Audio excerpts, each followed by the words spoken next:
Yeah. So honestly, I am super grateful for each of you. You guys mean so much to Kortney and I.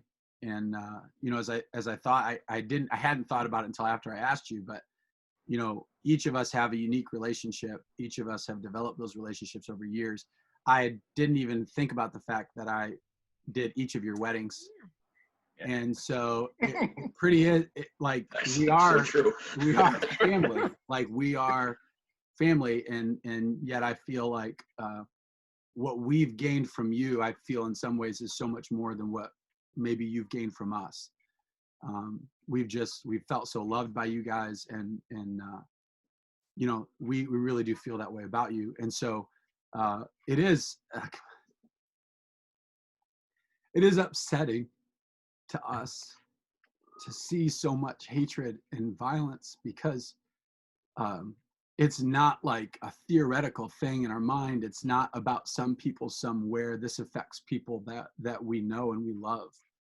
Not that we don't love all people, but we have, like, it affects our family. And so that being said, this is not about how I feel right now, but I do want to start maybe just asking the question, just how are you guys feeling right now?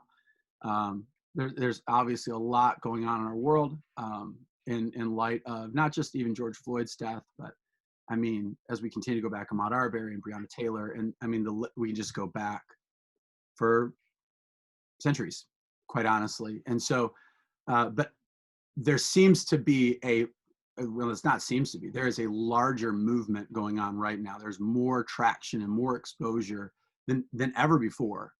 And so in light of everything that's going on, we would love to just hear how you guys are feeling right now.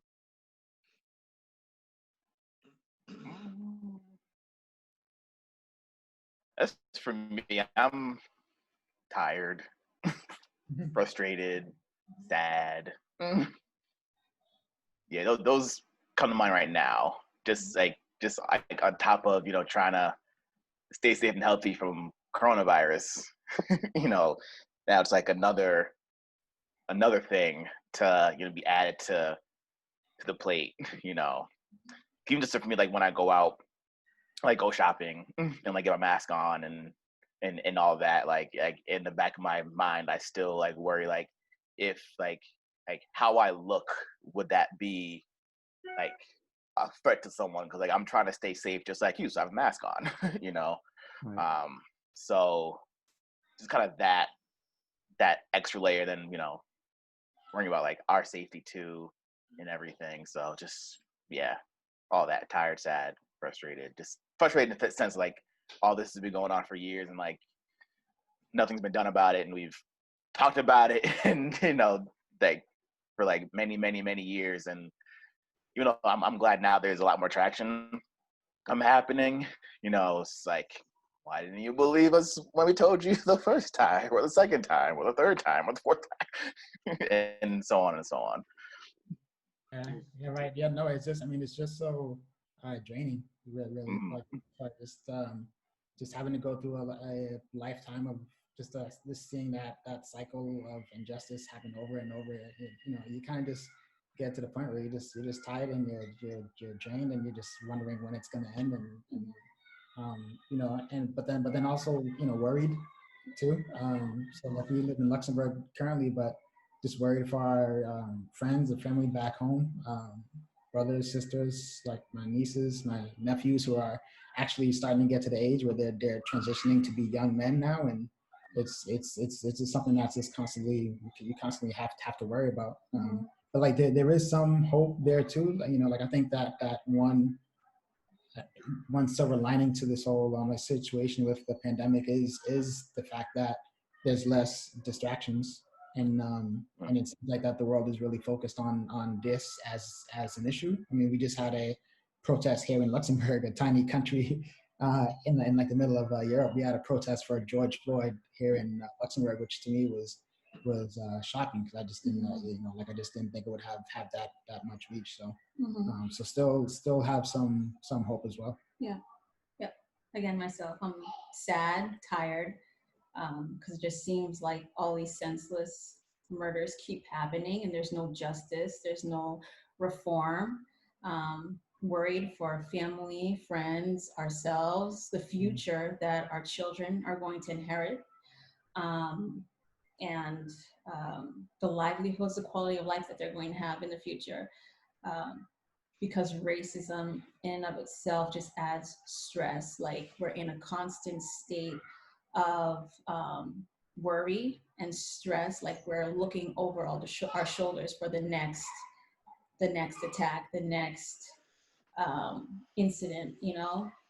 And even just to get through that, like sometimes we need to distract ourselves, and that's frustrating because I want justice, but I feel like sometimes I'm not going to get it. So I have to find something else to get my mind off of the situation just so that I'm not angry. I feel it's like weighty. It's like heavy, you know, and I feel like I didn't realize the weightiness of it until like recently.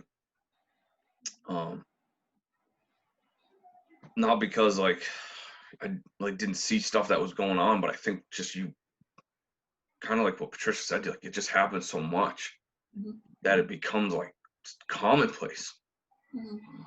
And it's just it's heavy. And it's sad. It's sad to see how people react to it. And it's sad that they react the way that they do, you know, even if it's a couple people.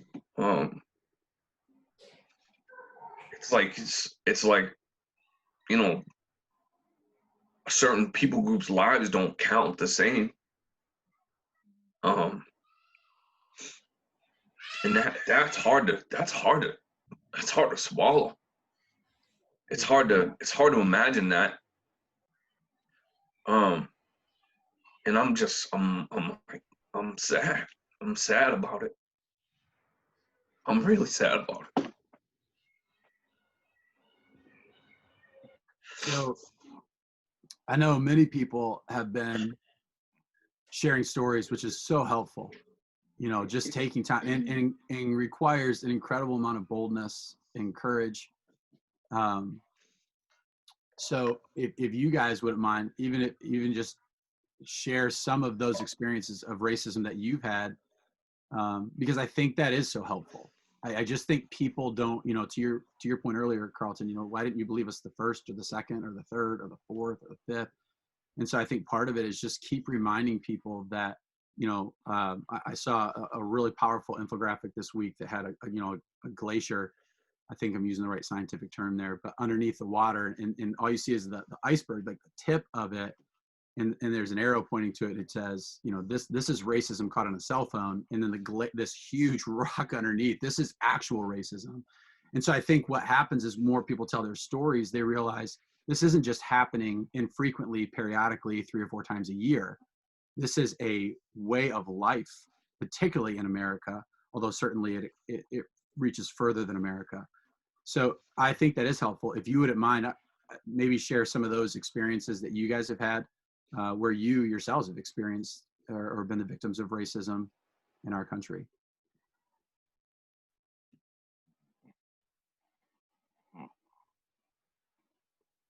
Okay, I'll start. One of the most recent was I was pregnant with my last.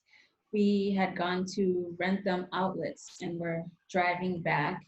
And we were in the fast lane, but I switched out because I didn't want to drive that fast because I had my 2 girls, my mom and my sister with me. After I switched lanes, a state police officer pulled up behind me, didn't put his lights on or anything, and I didn't think anything of it. Now I'm driving 5-10 minutes and switching lanes sometimes. And every time I switched lanes, he would come in behind me to the point where even the cars around me started to make room because they knew what was happening. We finally get to the it's not the on-ramp, but to get onto 93 from Braintree. He pulls up besides me, looks in the car. I'm not looking at him, but my sister is like, I don't know why he's just staring at us while we're driving. We pull onto 93, and then two other police cops cars pull up behind us on 93 and follow us a while. They don't do anything, but in that moment, I was scared, you know, because I didn't do anything wrong. Like in that moment, I felt like I was being terrorized and that they're waiting for me to make a mistake so that they could pull me over and question me for some reason. So. I mean, like, it's like tough because, to be honest, like, I try to forget those experiences as quick as possible.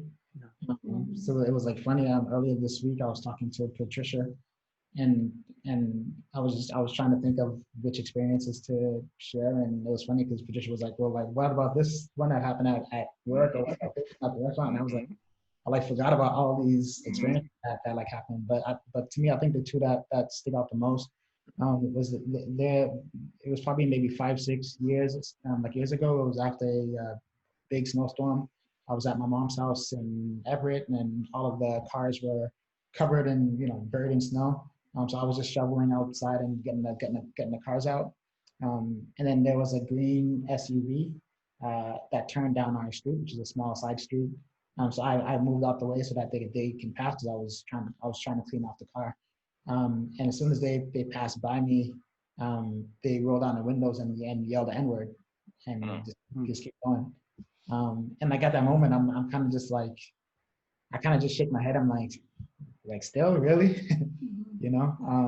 But to me, I think that the thing that still sticks with me is that they seem like they were young, like high school kids, really. So to me, I always feel it's just it kind of hurts more when it's like a younger kid, because that's the future, that's like the future of the world, and to me, I think that's kind of what kind of hurt there. And then like the second one that stood out to me was, it was probably back in high school. I was outside. I was with my high school friends. There was about 6 of us. We were hanging out at a park, at a central park that's right in like the center of our town. It's a popular park. There's a lot of folks there. So we were just hanging out, just cracking jokes. And a black SUV from across the street just does like a beeline to us, and it happens to be like an undercover cop. So we get these high beams on us, and the lights are flashing, and it's like a popular street, so cars are stopping, and like everyone's staring, and they pretty much tell us to line up, and they kind of go one by one and pat us down, and there's no explanation of what they're checking for, or like what the issue is, and where, and like us, we weren't the type of kids to really be into anything bad, really at that time. So, but we weren't too worried that something was like gonna happen, but it was still just a scary moment that like happened, and like just thinking back on it, like I never kind of try to understand like why that happened, and like, to be honest, I mean, the park itself is like right across from the police station, so you would think if like we were up to no good, we probably wouldn't do it there. It was like a situation, and like afterwards we didn't really talk about it. We just left and went, but it's one of those things that you just kind of carry it with you through the rest of your life, and you just kind of, it shapes the way that you view police, and you kind of start to kind of shape that, okay, that's the enemy, and if something happens, just try to do what you can to make it out alive. Yeah, I think one of the most recent ones for me, and to Alex's point, like it's funny when you start thinking back and you're like, man, there were actually a lot, and there still are a lot of times when like I've just been discriminated against, or at least it seemed like it. Most recently, like I went to the hardware store right up the street from where we live right now. And I'm not a super handy guy, so like I can't go into the hardware store and know exactly where I need to be and like find exactly what I need to find, or even really know what I'm looking for. So it takes me a minute sometimes to just go find what I'm looking for. And so I'm walking around, and I'm just looking for this piece that I need to complete a project at home. And I was in there I mean, a good amount of time, but I really was just looking, and there's no one around really to help. Until like I turned around and noticed, like, every time I'd walk into the next aisle, like the gentleman working the store would like move to be able to see me, like see where I'm at. And then I would go, to the next aisle, and the dude comes down the aisle behind me. And, at this point I'm like, I don't know if I should even ask this guy for help. Like, he's following me around, and he's probably following me around because he wants to make sure I'm not going to take anything or do something. And there were other people in the store shopping. He wasn't following them. He was very clearly not following them. And eventually I just left, and went somewhere else to get the part because I felt a little bit uncomfortable, and probably unfortunately felt as though like I don't want to cause a scene. Like, I don't want this to become a thing. Like, I don't want them to call somebody. I don't want this to become a big scene. So I'm just gonna leave. And I shouldn't have done that. I should have stayed and got my part. I should have just done that, but I didn't, because you just kind of casually glaze over this stuff because you're just like, this sucks. I just want to get what I need to get and move forward. That was, it's like not on the grand scheme of things, grand scale of things, like low. Like, I feel like that's low. But years back, high school, driving down the highway, nobody else on the road, and I got like rolled up on by like 6 state police officers, and I got pulled over by, I think, 2 of them or something like that, and then a bunch of others joined, and they told me that I fit the description of someone who had just committed a robbery or something like that in the area. I'm literally in the middle of 95, like, where and it was nighttime. I was coming from a school event after the school event had ended, and I was headed home, and my school was not close to where I lived. My school was in Walpole, and I lived in Hanson, and so it was a ride. Like, it just took a while to get there. And I was there for like almost an hour while they just kept me there, and they took me out of the car, and they're looking through my car, and I had no idea like what my rights were at that point. I'm just trying not to get hurt, just trying to do what they say and not ask too many questions, because I didn't want it to turn into this big thing where I wanted to be able to go home and like be alive. So that, there's probably, many, many more you could talk about. I'm sure everybody here could talk about, but those are 2 that stand out to me as something that's like pretty recent and something that happened before. A couple weeks later, I'm in the same car, almost in the same spot. Transit police officer pulled me and my friends over on our way to basketball on Sunday morning, and then like was barking directions at us, which we complied with, and we turned around and he had his gun out, was pointing at the back of our heads. That was the scariest thing that's ever happened to me, for sure. And when he asked for our IDs, the only one he took was mine. I had 2 white friends in the car. Wow. A lot. Yeah, it's very similar, like what Trisha, Alex, and Kortney, Corey said. It's like you forget all the stuff that happens to you. Like, you kind of want to forget just so you can like survive and just be sane and not go crazy. Talking to my wife Felicia about too, like some examples and whatnot. She's, oh, what about this and what about that? I'm like, oh yeah, I forgot about those. The two I'll share today was right before we got into our house. We lived in an apartment building, and I was doing my laundry. So I had my laundry basket in hand in the elevator, and I have on a t-shirt and shorts. So I look like not going to work, not doing anything, which is important to the story. So I'm in the elevator, going back up to the apartment, and this white woman comes on the elevator, and she asked me, "Oh, are you with Comcast?" I'm like, "Do I look like I'm with Comcast?" And I think she realized what she asked and what she did, and And then she tried to make a joke like, oh, like, you know, like they make a lot of money, so maybe you should work for them. I was like, eh. And then, you know, kept it moving because I couldn't possibly live there. You know, like I couldn't possibly. I have to be like a worker, you know, like I have to be, you know, like I couldn't possibly live in the apartment as her, you know. And then another instance that was fairly recent. I was in Stop and Shop, coming from the gym. Again, context for the story. I'm in, you know, shorts and, you know, gym shorts and a t-shirt, you know, coming from the gym, you know, just to get a couple things, you know, that wife asked me to pick up on the way home. And I'm looking at the produce. I'm looking at onions, looking at onions, like trying to see which ones are right to take. And this woman comes up to me. She's like, "Oh, do you know?" I forgot what she asked for, but let's just say like, "Do you know like where the cilantro is?" I'm like, no, I think it might be, you know, it might be over there." He's like, "Oh, you don't work here?" I'm like, do I have a Stop and Shop shirt on? And it's like, "Oh, I thought," and then she kind of walked away. I was like, okay, so you assume because I'm like I have to be a worker, I couldn't be someone like shopping for groceries just like you. Like I have to be like, you know, the help, quote unquote, you know. So it's just like those little like microaggressions that, you know, you think about. And you know, and similarly to Corey, like I got pulled over, almost had an illegal search on my car when I was in college.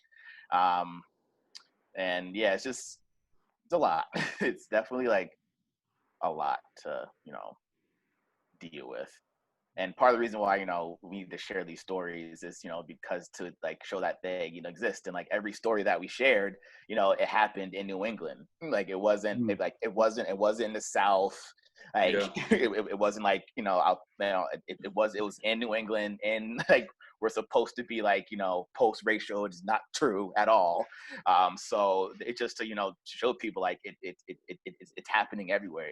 It just because like it's not like blatant, you know, racism, it doesn't mean that it doesn't happen in your area, you know. So so that's why it's important just for other people of color, just to kind of share with others like this is my story, this is what's happened to me, because it's still happening. I think it's crazy too, like Aaron, I think to your point, like a lot of people think like racism means it's like a big thing, like, or a big event, right? Right. George Floyd thing, racist act, right? Right. That's what people equate it to. But it's just as racist for like when I'm walking down the street by myself, big dude, right? Like you guys all know me, I'm not a small guy, big dude, walking down the street by myself, and you see someone walking at you, you know, who's not black, does not look like you, and they cross the street. Do they live over there, or like do they got to get over there? Maybe. You know, but when you turn around and you just see them still walking in the same direction, but just on the other side of the road, that's racism. Yeah. You're so nervous to walk by me because of what I look like. You don't know me from Adam. Like you don't know me at all. Yeah. You know, most people that do would say like you're like a teddy bear. Like nobody would be scared of you. Like you're a huggable guy. Like that's what someone would say, I think. But to the outside world, just because of what I look like in like my size and my skin color, you're gonna walk on the other side of the street just because, like, just in case something happens. And that to me, like, that's the stuff that's the stuff that's got to stop. Right. You know, like that's the stuff that's got to stop. If I get in an elevator with you, you don't need to clutch your purse close. You don't need to move to the other side of the elevator. I'm not going to do anything to you. Like, I'm just trying to get to the third floor like you, and I don't want to take the stairs just like you. Right. You know, those are the instances. And I think this is probably what everyone else here today is talking about. Like, when you look back about all these little things that have happened, those are the things that start adding up and you just forget because it's like your day-to-day life. And you're just like, again, like Alex, you said, like, still. Right, like when that happened, like, and you're shoveling, you're just like still. That's the crazy stuff. That's the crazy stuff, and that's the stuff that I think people can actually help and control. Yeah. I think. Oh, sorry. Go ahead, Alex. Yeah, again, like no, like I was just gonna piggyback off of Corey's story too, because I was just thinking that we sometimes as Black people sometimes have the sense not to want to make other people feel comfortable. Mm-hmm. Too. Now, like when I go shopping and I'm in like say like a expensive store, like I'll be conscious of like where my hands are so that I know like I don't look like I'm like there to steal. Like I'll like have my hands raised so that everyone can kind of see it or see it like a little bit. And Yeah. you kind of you like do these small things to make people feel comfortable like around you, and that's something that we really that shouldn't have to happen. Yeah.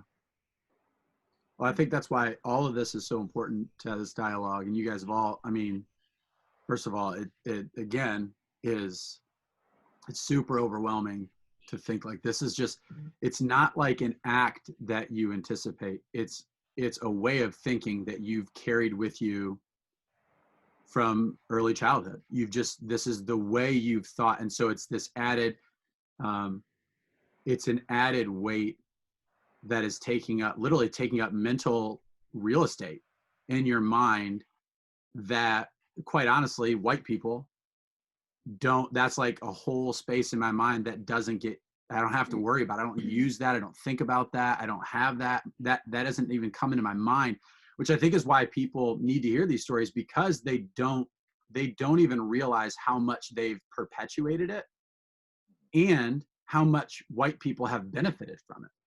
I think this is what is really tough for people to really grapple with, which is why these stories need to be told, because all the stories you gave were not extreme examples of racism.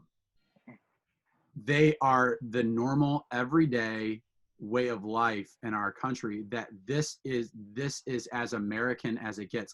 Sadly, frustratingly so, but this is as American as it gets to some degree, because this is just perpetuated and systemically continued for a long time. I did miss an opportunity here real quick, because you don't work at Stop and Shop or Comcast. I might add, none of you do. And so I missed an opportunity here. Not that, okay. I didn't mean, that's not downplaying those roles. No, those not are at great all. jobs. Exactly, for sure. Okay. It is not in any way to downplay those. But what I meant was I missed an opportunity at the beginning for you to say, hey, this is who I am, this is where I'm at, and this is, maybe what you do. I think that would be helpful. So if you work at Comcast or Stop Shop, that was Please, not. We need you. Yes, Yes. it was. That's not what I meant. It just Now more than ever. No, I got yes. caught up in the moment. Exactly. Okay. Exactly. So, but I would love for you guys to just take a moment to share. Hey, this is where I'm at currently. This is what I do for work. This is, so. Yeah. I guess I'll go because I gave the Comcast and Yeah. samples. My name is Carlton Jones. I am currently living in Windsor, Connecticut. My wife and I went to Life. We lived in Massachusetts for about 4 years. So we went to Life from 2011 to 2015 before we moved back to our home state. And I am currently an academic advisor in the School of Education at the University of Connecticut.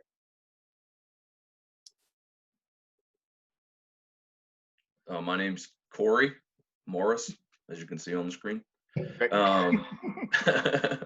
I live in South Weymouth with my wife Janelle, my two kids, Braylon and Eliana. I am a real estate agent. I work predominantly on the South Shore. I have a 4-person team, 2 administrative assistants and a buyer's agent. We do a good amount of volume. Run a pretty good business, I think. Anyway, trying to build it, trying to grow it. And I've been in real estate. This is my sixth year now. And yeah, that's me. Cool. And my name is Alex Altimore. I'm here with my wife Patricia, and not with us right now are our 3 daughters. There's Alicia, Phoebe, Debbie, ages 5, 3, and 1. We currently live in Luxembourg, but we're here in Luxembourg, which, if you don't know where it is, it's a small country between France, Germany, and Belgium. We're here for 2 years, and I'm here for work. I work for PwC, which is a consulting firm. I've been there for about 11 years. So I'm like an accountant, auditor, CPA, CFA, so I do both audit stuff and some valuation work as well. And we're originally from the U.S., from Boston. Family is Haitian, but we were both born and raised in the U.S. And where we were members at Life, I think, from 2011 to about 2014, and then we moved back up to Malden, and then we started come back to Life. I'd say maybe 3 years ago. 2018. Yeah. So, yeah. My name is Patricia. I work from home as a stay-at-home mom, taking care of my family and my kids right now. So I've been a stay-at-home mom since 2016. You might have the hardest job of all of us. Yes. 100%. For sure. 100%. I just want to note to my wife Felicia, she's not on camera, but she's caring for our 3-year-old Isaac, who's, yeah. Corey, do you want to? He's a lot. You want to mention? You mentioned Janelle and the kids already, right? Yeah. Yep. My wife Janelle, and my son is Braylon. He's 4. Eliana 2. They're 4 and 2. Currently being 4 and 2 with Janelle somewhere. Hopefully she's not losing her mind. Yep. But most likely is. So. Yeah, and all of you guys too. I think it's worth mentioning that all of you guys were more than I don't mean to belittle just membership, but you were far more than just covenant members at Life Community. You guys have been instrumental to the Life Community Church family in ways that we can possibly even mention on this video. Everything from leading missional communities to leading in other service projects, the beach party, every event we ever did. So much of you guys, it was just you guys jumping in.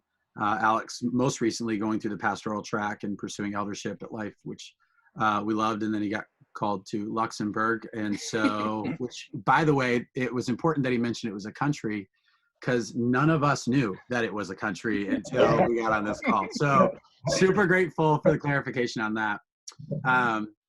Okay, so to kind of bring us back around and deep dive a little bit further into maybe something I really think we need to have some conversation around. Kortney will jump in with some of these questions too, but go for it. Yeah, I mean, I think I'm so thankful to hear your stories and to see, like, a lot of what our perception can be is what we see on the news and things that get hyped up in the media.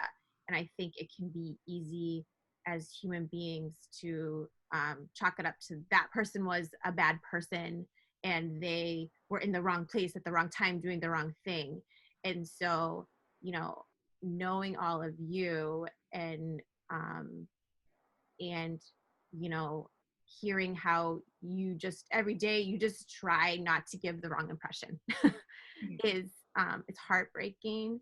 And I think more people need to hear everyday real stories of life. And I appreciate your vulnerability. And but why do you think it's so hard for white people to say without having a stipulation or a clarification that Black Lives Matter?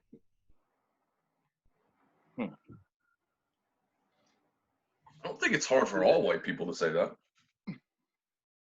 I don't. Why do you think it's hard for, I'll say some. I would say a lot, but I'll say some. The white people that it is hard for them to say it. Why do you think that is? It's a lot. It's a lot for sure. Yeah. Like more than not. Yeah. I mean, we're white and we don't have a problem saying it. Black Lives Matter. I mean, that is not a devaluation of anyone else. That is a complete valuation of a people group who at this current moment, their lives are being threatened. So I agree with you, but for those who are struggling with it, because I mean, to your point earlier when you said, Corey, what's hurtful is sometimes what people are saying and how they're responding. Yeah, but this is, so I guess that's more to clarify that why do people that have a hard time saying it, right? Why do you think that is? I think people assume like if they got to give something up, if you're going to get something on the other end. Like, that's just how life works, right? Like, well, if you're going to get, then I got to give. And I'm not quite ready to give. And whether that's a position or, you know, anything else, I think a lot of times people have a hard time saying it because they don't actually understand that you don't have to give anything up. Mm-hmm. You don't have to give anything up at all. We just want the same opportunities and the same treatment. And we just want the same safety. You know, if a police officer is doing his job and I do need to be pulled over, I don't want to have to worry about what that escalates to. You know, like that's why I think the people who have a hard time saying Black Lives Matter don't understand that it doesn't mean that your life doesn't. You're not giving up a piece of what matters in your life. You're just recognizing that there's another life that needs attention now. Right. And I think that's a hard thing for people to process who have never had to process that. Yeah. Right. Yeah. Exactly. I think this might come out how it's gonna come out, so I'm sorry. I feel like some white people, and I can't speak for all white people because I'm not, but like Corey said, the majority who don't have a problem saying it. But I feel like there are some who have issues saying it because some white people want to feel included so much in things that like they have a hard time grasping like saying that Black Lives Matter. So what I mean by that is because some white people want to be understood and whatnot, that if they say Black Lives Matter, it's like, oh, like Corey said, like, oh, but my life matters too. Like, yeah, we know that we didn't say it doesn't, but for a long time, Black lives didn't matter to some people. And I only hear all lives matter when someone says or posts or something that Black lives matter. Like, they're not saying only Black lives matter. Like that's not been said. That's never been said. Right. Like I just think like so many people just want to feel like just like included because like Corey said, like they're giving, like if they acknowledge that, then they're giving something up. But also too, I think if so many people say it, then like they're admitting that at one time that Black lives didn't matter and they don't want to deal with that. So yeah, it's a lot. It's a lot. It's a lot of, If I had to guess, I would say that addressing or saying Black Lives Matter is addressing racial disparities that occur in America. And I feel like, I don't know if it's all white people, I'm just guessing, it would bring up feelings of guilt and shame because although you didn't own slaves, you weren't a plantation master, you weren't cracking the whip, your ancestors could have been or were. And we have to address that. But I feel like some people, once you say that, and once we're talking about race, we have to defend ourselves. I'm going to defend myself. I wasn't a slave master. I didn't have slaves. So I think it's a defense mechanism when they don't want to say Black Lives Matter. Because if you step out of Black Lives Matter and you address any other issues that happen in the United States, whether it was the Boston bombing, people say Boston strong. You don't see people in Connecticut saying, well, Connecticut is strong too. You know what I mean? Right. Because you were included in Boston strong. Just because you weren't, I feel like just because Black lives doesn't include white lives it's not that it just doesn't include white lives, it's your opposite. To us, kind of, you are aggressive towards us throughout history, and you feel the need to defend yourselves. I'm saying you, but it's not like you. Yeah, I love that we can have this conversation, and it's very insightful. Defend yourselves, which doesn't allow you to say Black Lives Matter, because then you feel like, well, I know Black Lives Matter, all lives matter. I didn't do this, you know what I mean? And I feel like for other people, even if they would want to say it, their circle of friends wouldn't allow them. They wouldn't be able to, I don't think they're ready to have those conversations, even outside of Black people, with their own circle of friends and family. So. Right. I mean, there like definitely seems to be a range to it. I think there's some white folks who say just to get a rise out of folks, and that's what they're doing. And but I think that some of it really is like a acknowledgement that I, if I was a white person, would like that I benefit from white privilege. Yeah. And to me, like I think that is the one thing that is on the line to like give up, that they would have to give up, because Black Lives Matter in and of itself is not a complex. It's not a complex like concept really. It's like I seen a meme somewhere that kind of described it as saying all lives matter as a response to Black Lives Matter. It's like telling like the fire department that they should spray down all houses in a neighborhood, even though there's only one house that's on fire. Yeah. So, right. So like, yes, all houses matter, and yours does too, but yours is not on fire, right? So that's a great analogy. I think that kind of breaks down that like breaks it down. But I think in terms of what it gives up for white privilege, I mean, we live in like a competitive world, and I think that it's like it's like rooted in fear, but and it's kind of shows itself through like control, where like everybody wants to win, and like they want an edge, right? Because there's that like study that's like a famous one, where if two people are applying for a job and one has a white sounding name like a John Smith, and like the other person has a non-white sounding name, then the person with the white sounding name is more likely to get that job. And one way to like combat that would be to remove names from resumes. Now, like that would help with that, and that would kind of help level the playing field. But if I'm a white person coming out of college and I need a job, and I have that edge, like I might not want to give that up, like because that can cost me that can cost me like an opportunity to get a job. So I do think that there's something there, but I think it's more so just rooted in fear and control. Yeah. I think all of you guys hit so like totally different perspectives, which is exactly what I was hoping would happen in this conversation, because I think all of the things you mentioned are all things that feed that.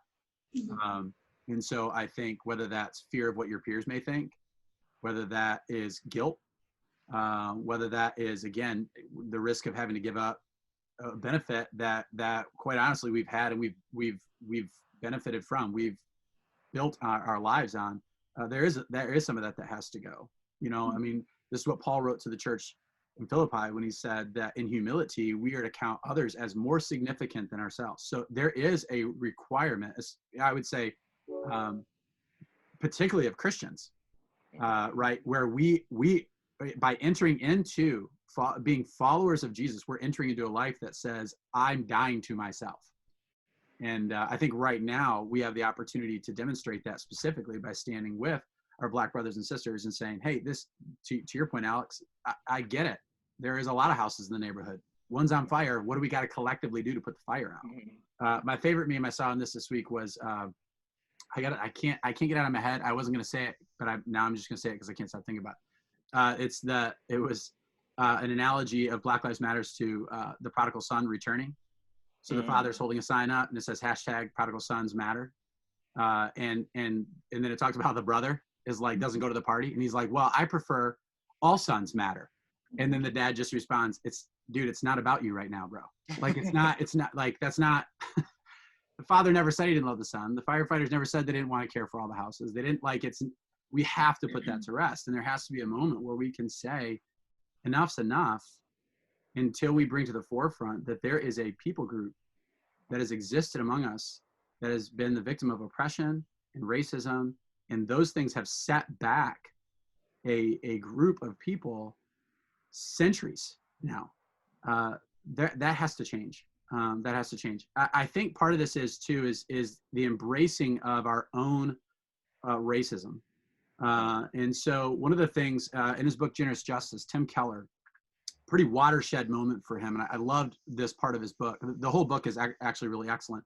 And it's about how the gospel of Jesus Christ actually would make us just. If you truly believe the gospel, then you would not only fight for and against injustice, but you would also seek to live your life in a way where doing the work of fighting against injustice is not necessary. We would actually create a just community where people don't have to fear injustice, right? That's part of what we do as believers.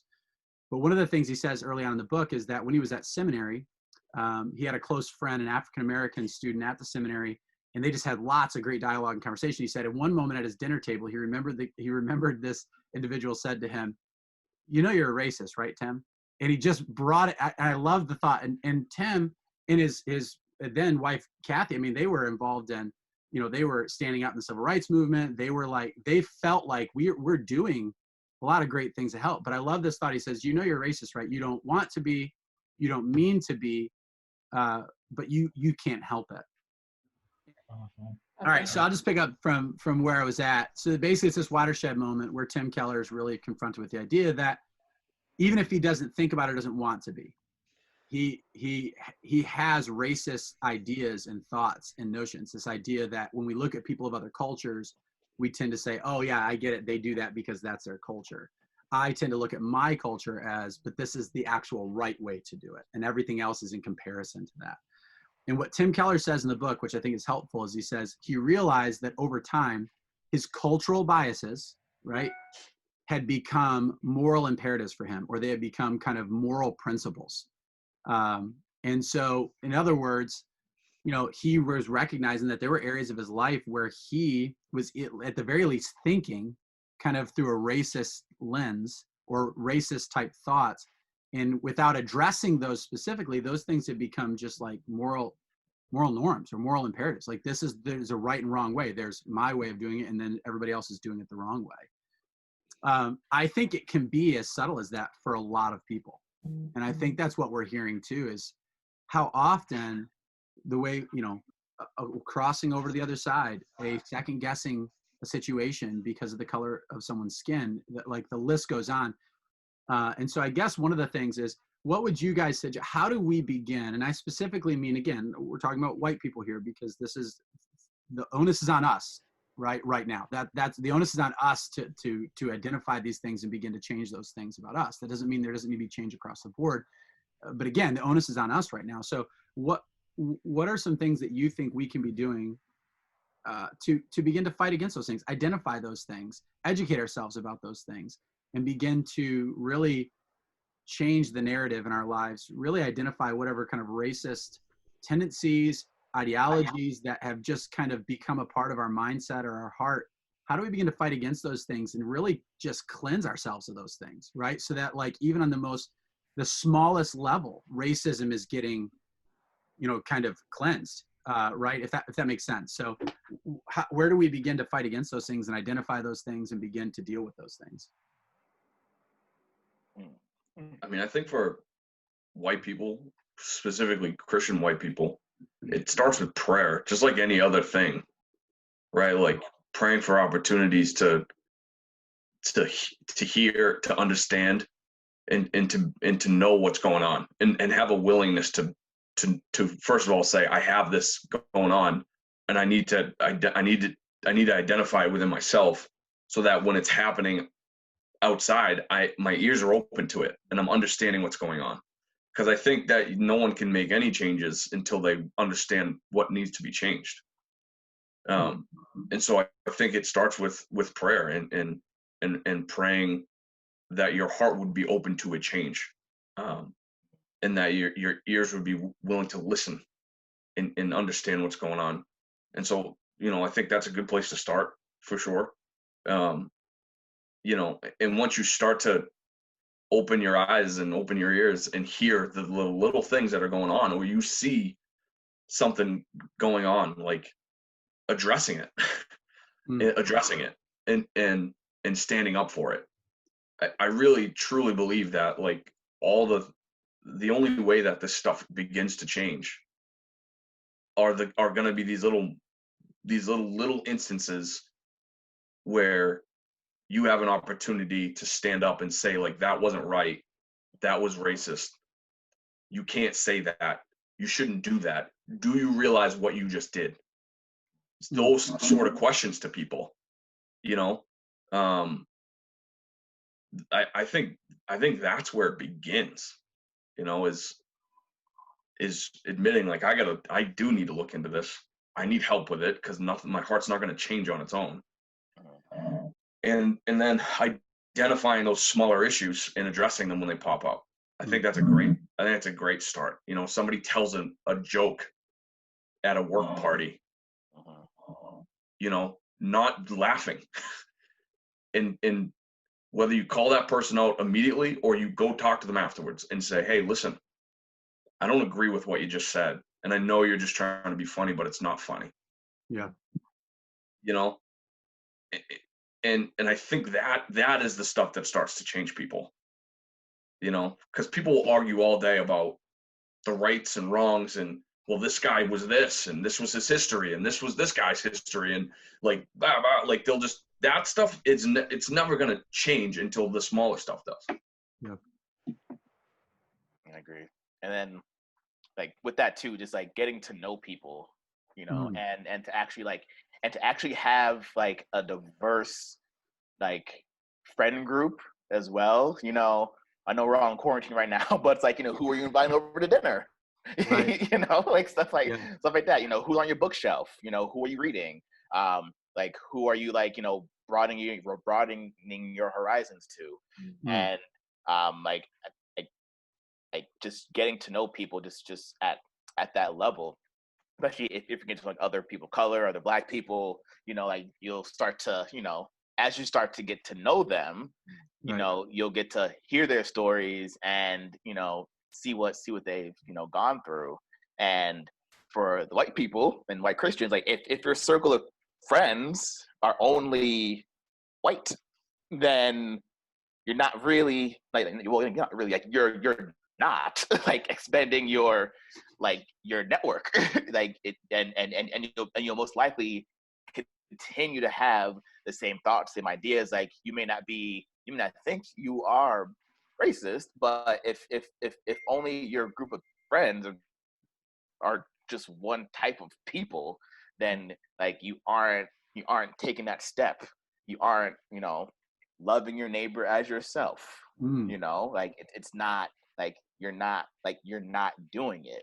So I think it just starts to, like, have, you know, that one-on-one connection. Like, part of, like, Aaron and I are so close and have been so close over the years, even though, like, I've moved out of state, is, you know, like, him, Kortney, got to know myself, got to know my wife, like, on that individual level, like, and we got to know their family, and, you know, watch their kids when they babysit and everything, and their kids love us. So it is, you know, getting to know people where they're at, and in those conversations, like, for the white people, if there are thoughts and ideas that come out as racist, you know, like, you can, because you know that person and they've told you some things, you could, like, start to check yourself even before someone else starts to check you.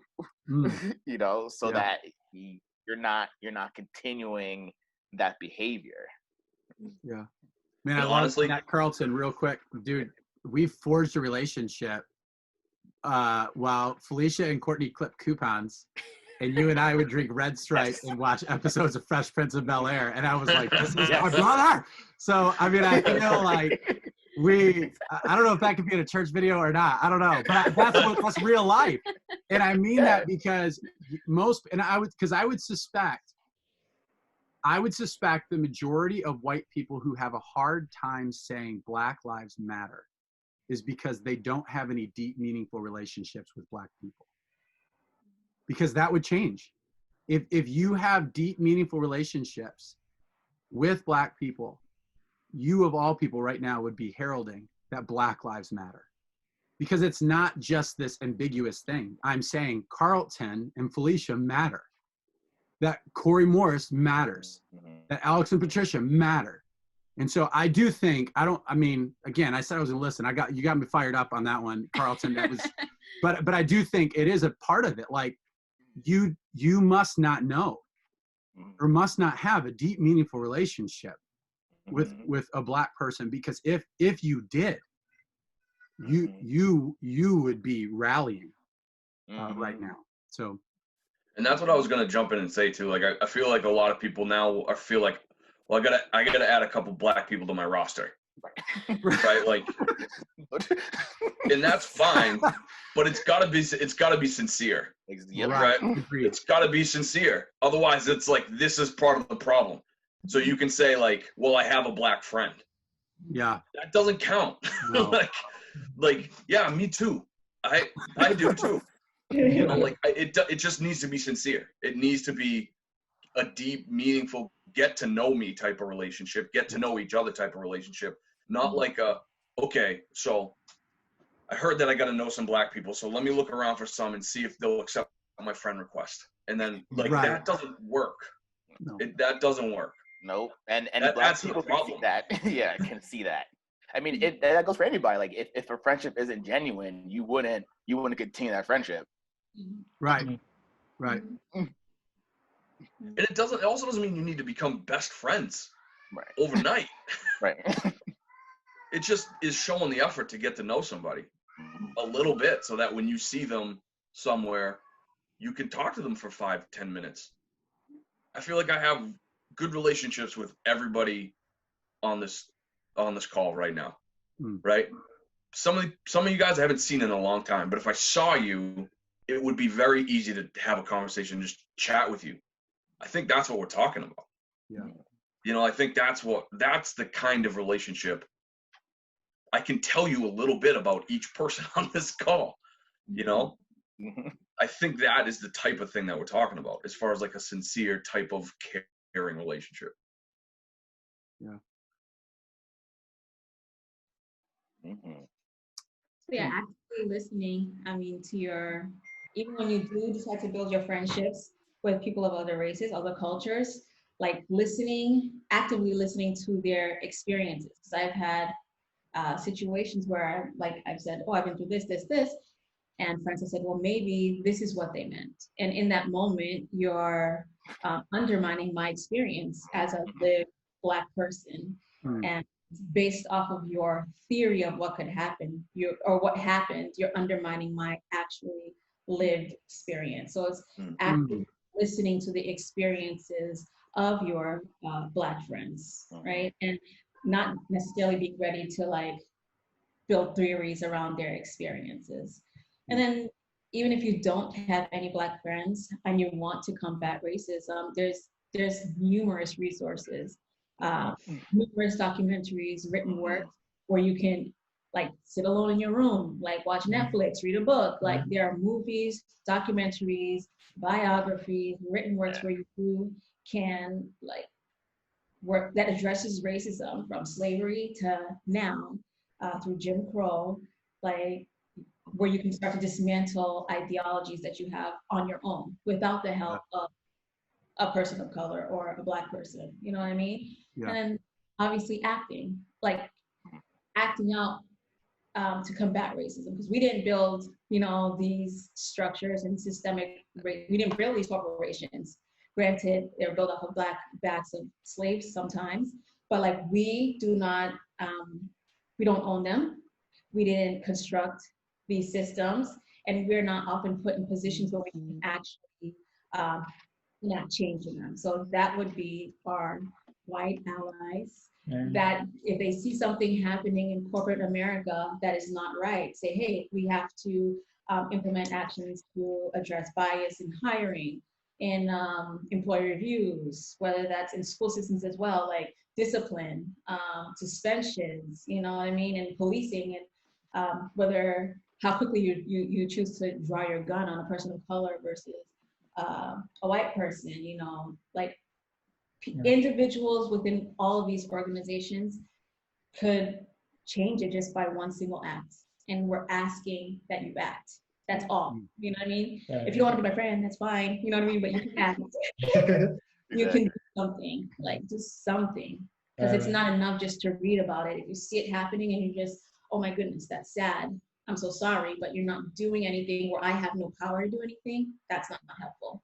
And to yeah, add, yeah, and like like and like there's like no like wrong. There's like no like there's like no like one right way to do it, right? There's like a myriad of ways, and like to me, I think there's categorizing it as like allies. There's folks that are going to be more so allies, where they're going to be like protesting. They're going to be a voice for the voiceless. They're going to be standing up for the like injustice. There's folks that are there to just learn, just be a learner, just try to read up, try to watch stuff on Netflix. We watched that When They See Us documentary on Netflix, which is really good.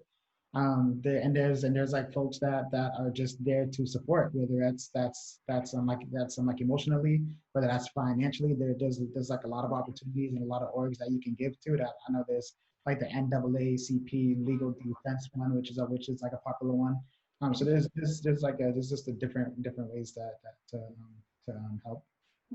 exactly, and I just want to add a couple things as well, like like for the for our white friends watching, it's okay to not understand because you don't understand what it's like to be a person of color and experiencing these things, and it is okay to admit that, but to like we were saying, just to to hear our stories, to sit with us, to listen to us, to stand with us, whether that's literally or figuratively, and to just to just like know that that you do actually care, because if I share experience that was racist, and he said, oh my gosh, like I totally understand what you mean, I'm like, no, no, you don't. No, you don't. That'd be like me, saying to my wife, like, I know exactly what it means to give birth, or to have I will never experience that. And if I were to say that,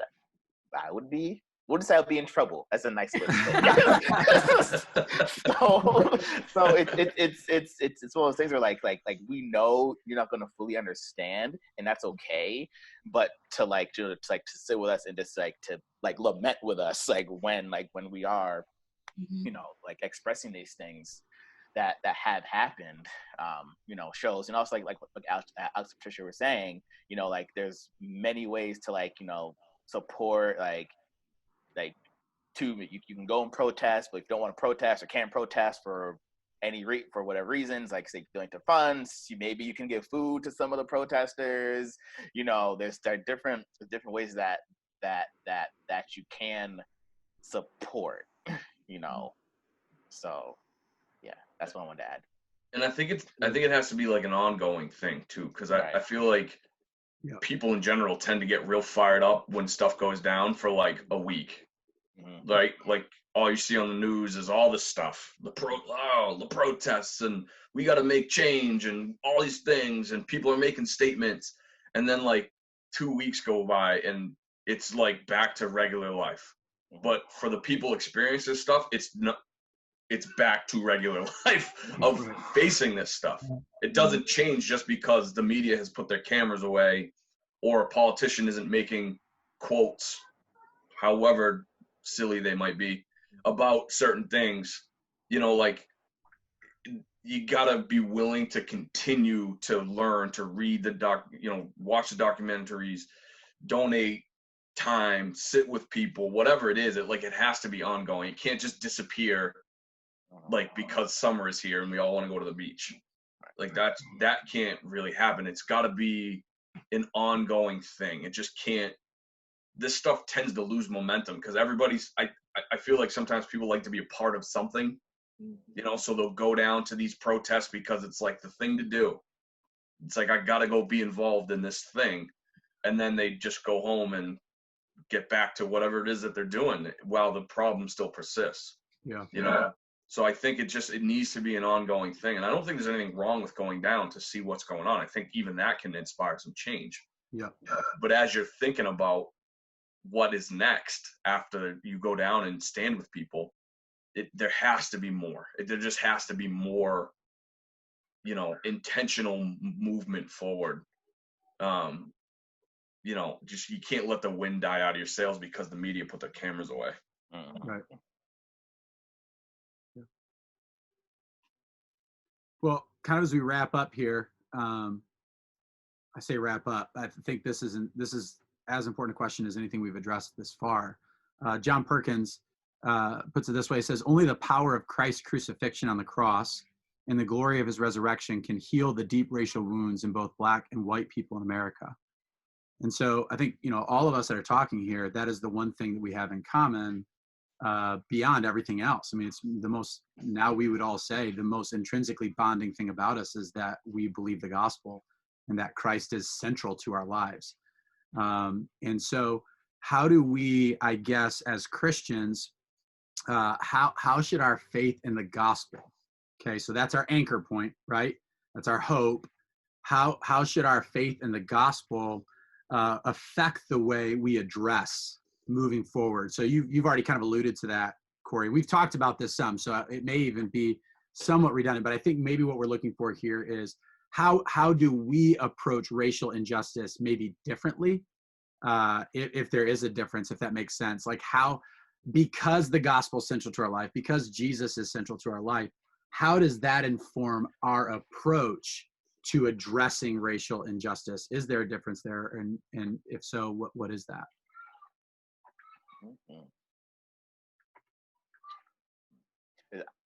For me, I think of, the imago Dei, the image of God. Like, we are all created in the image of God. And to think anything different is against what God intended. So, if you're looking to like your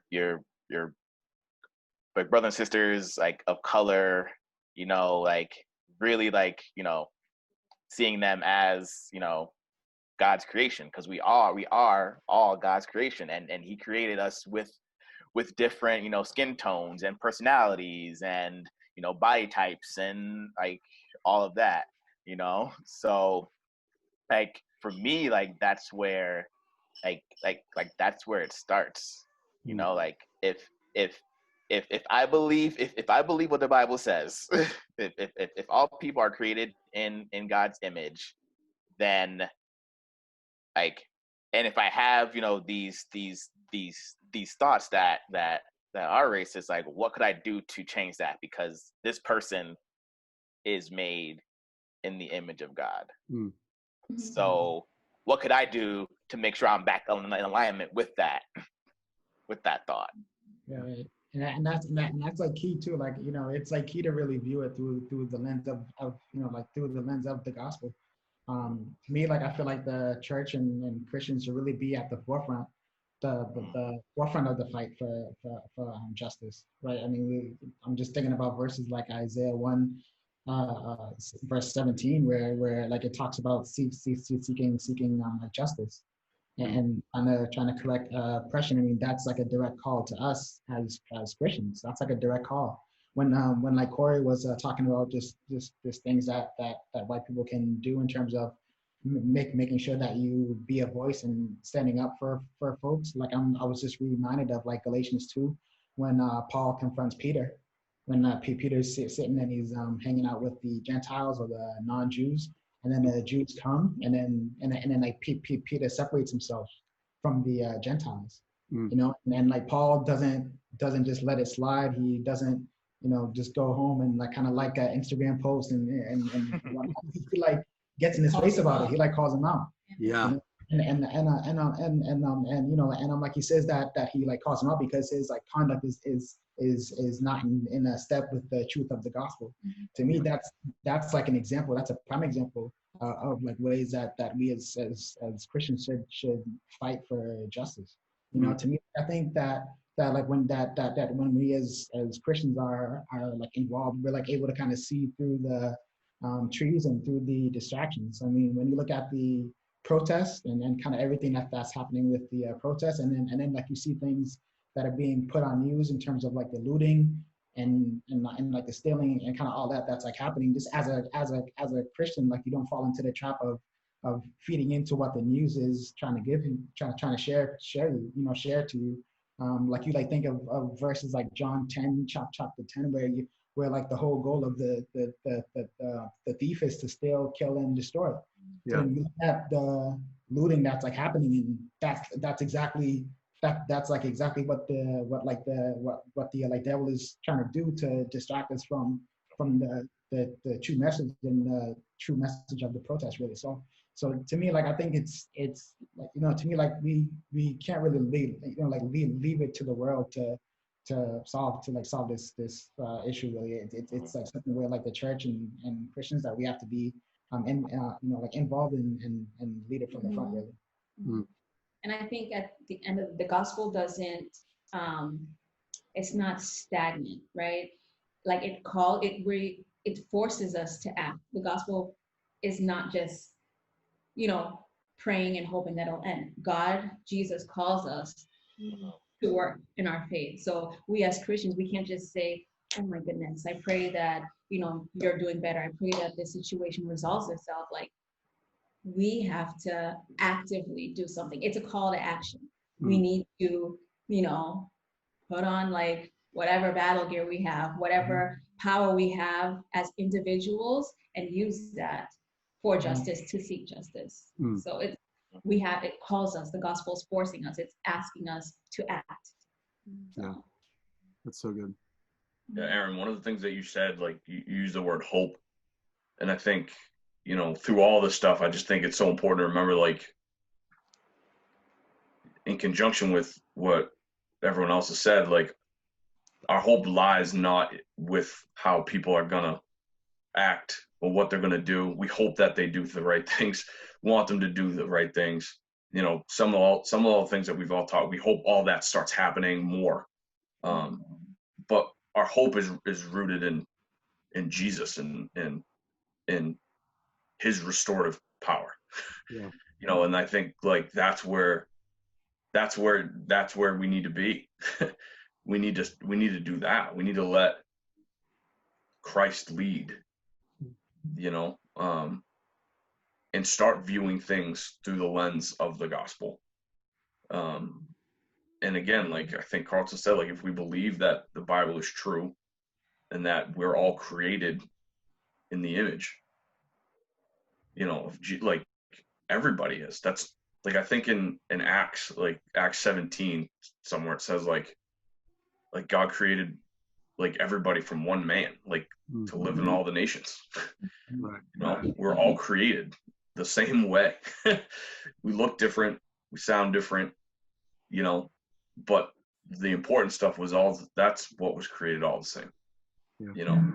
And I think it's important to keep that in mind as we're trying to move through this stuff. Like, you have to view people as sons and daughters of Jesus. And that changes things profoundly, I think. Just like you said, Aaron, like, if somebody had a deep, meaningful relationship with a Black person, that might change how they feel about Black Lives Matters. I feel like if we have a deep, meaningful relationship with Jesus, it changes how we look at a lot of things. Yeah. And so I think, for me, that would be a great starting point, of what we can do. Yeah. Wow. Well, I mean, gosh, this is a conversation that we need to keep having. Start like a weekly blog or something. I don't know. Of course, I don't know how long our kids can entertain themselves.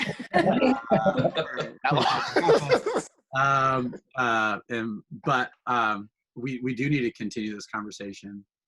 And I do agree, we can't leave. I think that line is going to just kind of ingrain in my brain. We can't leave this to the world to figure out. They've had a chance for thousands of years to figure this out, and they can't. And so what does change things, and I think this is why John Perkins in his last work, I mean, it really is powerful. I mean, he really does reiterate the church is the one God has perfectly positioned to bring about justice in our world, to bring about reconciliation and restoration. I think it starts in a very micro level, whether that's, drinking Red Stripes and watching Fresh Prince and just like immersing yourself in someone's life and developing the kinds of relationships that we have all of us have together. But I think on a macro level, how can the church begin to mobilize, especially those of us who are white, and leverage the privilege we have, the opportunity we have, the voice we have to speak for those who up until now have not had that voice or that opportunity. And so I think there's a lot that we can do. There's a lot of work to be done. But I, for one, and I know Kortney feels the same, we're super grateful that we get to do this work with you guys. And so even if it is from a city that is actually a country that I've never heard of, but we do love you guys. And let me just ask Kortney if you would just to pray maybe for us to end our time. Is that cool? Yep. Living Father, we are so grateful for the relationships that you have brought into our lives, God. We are grateful that that you are a pursuing God, that you do pursue justice, that you do pursue a relationship with us, God, that you are not okay with leaving us in our brokenness, in our sin, in our blindness, God, that you, God, sometimes through suffering, sometimes through grace, God, that you do bring to the forefront, God, what needs to be changed in our lives. We are thankful for your Spirit's work, God, and we just ask that your Spirit would move to unite us as believers, God, first of all, those who do claim to be Christ followers, God, that you would unite us together in our stand, that you would unite us together in our love for one another, that the world would know us by our love, God.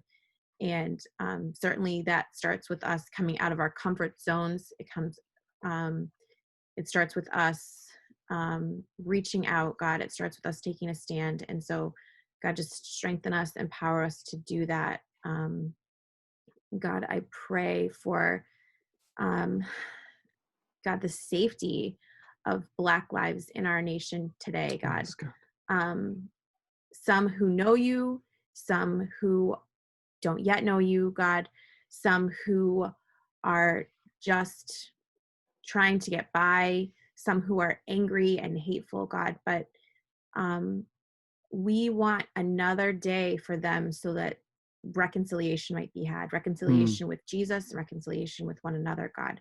And so we just pray for safety for those lives today, God. I pray